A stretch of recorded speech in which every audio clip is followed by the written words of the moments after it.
ସକାଳୁ ବାସି ମୁହଁରେ କେବଳ 3 ଥର ପଢ଼ି ଦିଅନ୍ତୁ ଏହି ଗୋଟିଏ ମନ୍ତ୍ର।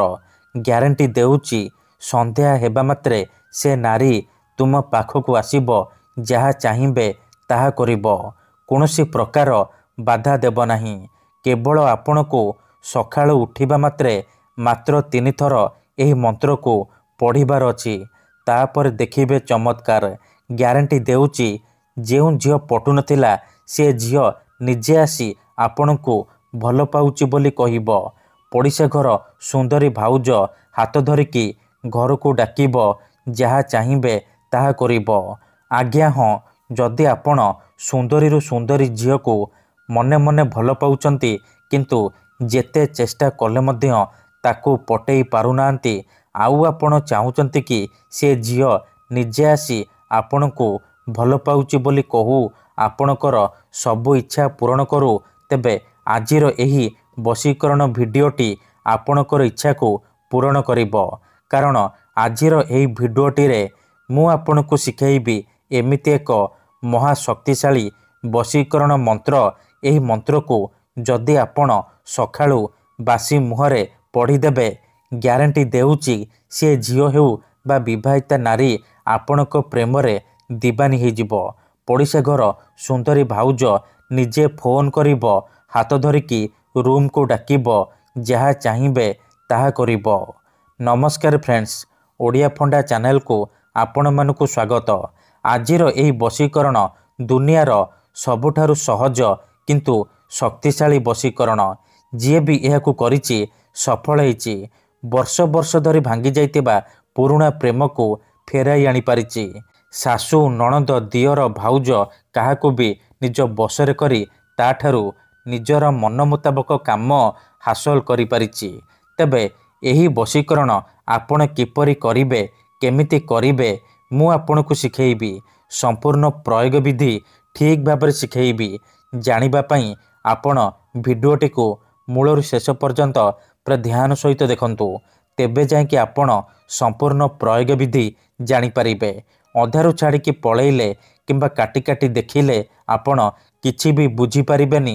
ପରେ କହିବେ, ଗୁରୁଜୀ ଆପଣଙ୍କର ବଶୀକରଣ କାମ କରୁନି। ଦେଖନ୍ତୁ, ବଶୀକରଣ ବିଧି ଜାଣିବା ପୂର୍ବରୁ ମୋର ଗୋଟିଏ ଛୋଟିଆ କଥା ମନେ ରଖନ୍ତୁ। ଯେଉଁପରି ଆପଣ ଭଗବାନଙ୍କୁ ମାନୁଛନ୍ତି, ଭଗବାନଙ୍କ ଉପରେ ବିଶ୍ୱାସ ରଖିଛନ୍ତି, ନିଜର ସବୁ ଦୁଃଖ କଷ୍ଟ ଅସୁବିଧା ଭଗବାନଙ୍କୁ ଜଣାଉଛନ୍ତି, ଯଦି ସେ ଅସୁବିଧାର ସମାଧାନ ନ ହେଲା ତାର ମାନେ ନୁହେଁ କି ଭଗବାନ ନାହାନ୍ତି। ସେହିପରି ମନ୍ତ୍ର ତନ୍ତ୍ର ହୁଏ, ବଶୀକରଣ କାମ କରେ, କିନ୍ତୁ ଏହାକୁ ଆପଣଙ୍କୁ ସିଦ୍ଧ କରିବାକୁ ପଡ଼ିବ। ପ୍ରୟୋଗ ବିଧି ଠିକ୍ ଭାବରେ କରିବାକୁ ପଡ଼ିବ। ମନ୍ତ୍ର ଠିକ୍ ସେ ଉଚ୍ଚାରଣ କରିବାକୁ ପଡ଼ିବ। ତେବେ ଯାଇ ମୁଁ ଆପଣଙ୍କୁ ଗ୍ୟାରେଣ୍ଟି ଦେଉଛି ଆପଣ ଯେଉଁ ଝିଅ ବା ନାରୀକୁ ଚାହିଁବେ 100ରୁ 100% ପଟେଇ ପାରିବେ, ତାକୁ ନିଜ ପ୍ରେମରେ ଦିବାନୀ କରିପାରିବେ, ତାଠାରୁ ନିଜର ମନ ମୁତାବକ କାମ ହାସଲ କରିପାରିବେ।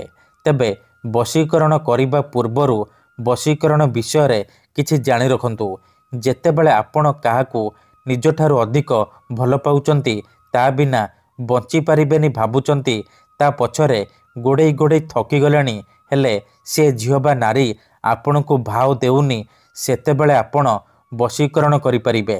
ବଶୀକରଣର ମାନେ ହେଉଛି ନିଜର ଭାବନାକୁ ଅନ୍ୟର ଦିମାଗରେ ପହଞ୍ଚାଇବା, ନିଜର ଭଲ ପାଇବାକୁ ଅନ୍ୟର ଦିମାଗରେ ପହଞ୍ଚାଇବା, ମାନେ ସେ ଝିଅ ବା ନାରୀର ଦିମାଗରେ ପହଞ୍ଚାଇବା।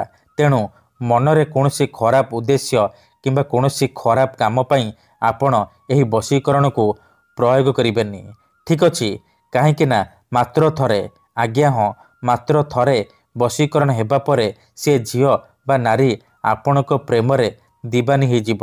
ଏହି ମନ୍ତ୍ରକୁ ଯଦି ଆପଣ ସକାଳୁ ଉଠିବା ମାତ୍ରେ ବାସି ମୁହଁରେ 3 ଥର ପଢ଼ିଦେବେ, ଗ୍ୟାରେଣ୍ଟି ଦେଉଛି ସେପଟେ ସେ ଝିଅ ହେଉ ବା ବିବାହିତା ନାରୀ ଆପଣଙ୍କ ଆଡ଼କୁ ଆକର୍ଷିତ ହେବାକୁ ଲାଗିବ, ବିଚଳିତ ହୋଇ ଉଠିବ।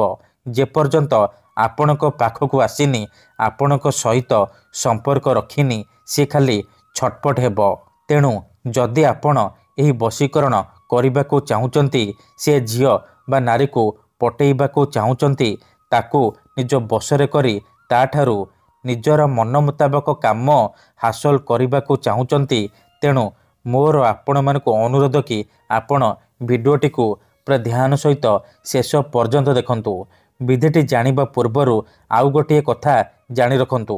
ଯଦି ଆପଣ ଆମ ଚ୍ୟାନେଲକୁ ପ୍ରଥମ ଥର ଆସିଛନ୍ତି ତେବେ ଦୟାକରି ଚ୍ୟାନେଲକୁ ସବସ୍କ୍ରାଇବ୍ କରି ବେଲ୍ ଆଇକନ୍କୁ ମଧ୍ୟ ଦବାଇ ଦିଅନ୍ତୁ, ଯାହାଦ୍ୱାରା ଆମେ ଯେଉଁ ବି ଭିଡ଼ିଓ ଅପଲୋଡ଼ କରିବୁ ସର୍ବପ୍ରଥମେ ଆପଣ ଦେଖିପାରିବେ।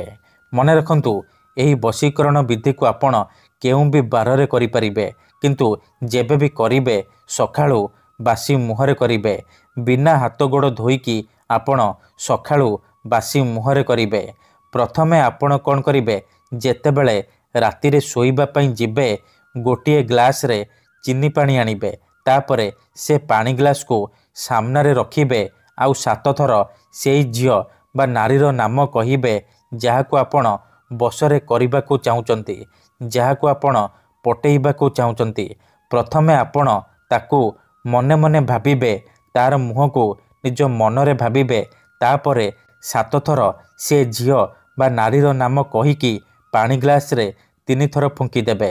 ଏତିକି କରିସାରିବା ପରେ ଆପଣ ସେ ପାଣି ଗ୍ଲାସକୁ ନିଜର ଶୋଇବା ଖଟ ତଳେ ରଖିକି ଶୋଇପଡ଼ିବେ। ଯଦି ଆପଣ ଖଟରେ ଶୋଉନାହାନ୍ତି, ତଳେ ଶୋଉଛନ୍ତି, ତେବେ ଆପଣ ସେ ପାଣି ଗ୍ଲାସକୁ ନିଜର ମୁଣ୍ଡ ପାଖରେ ରଖିକି ଆପଣ ଶୋଇପଡ଼ିବେ।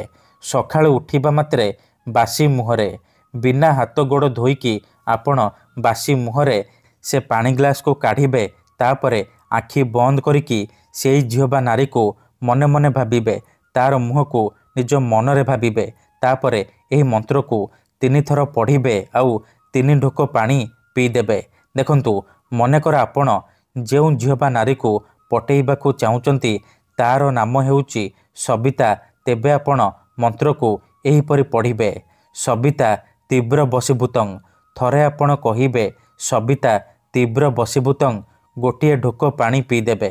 ଆଉ ଥରେ କହିବେ ସବିତା ତୀବ୍ର ବଶୀଭୂତଂ, ଆଉ ଗୋଟିଏ ଢୋକ ପାଣି ପିଇଦେବେ। ଏହିପରି ଆପଣ 3 ଥର କହିବେ ଆଉ 3 ଢୋକ ପାଣି ପିଇଦେବେ। ଏହିପରି ଲଗାତାର 3 ଦିନ ପର୍ଯ୍ୟନ୍ତ ସକାଳୁ ଉଠିବା ମାତ୍ରେ ବାସି ମୁହଁରେ କରିବେ। ଏହି ବିଧିକୁ ଆପଣ ଅଧାରୁ ଛାଡ଼ିବେନି। ଲଗାତାର 3 ଦିନ ପର୍ଯ୍ୟନ୍ତ ସକାଳୁ ବାସି ମୁହଁରେ ଏହିପରି କରିବେ।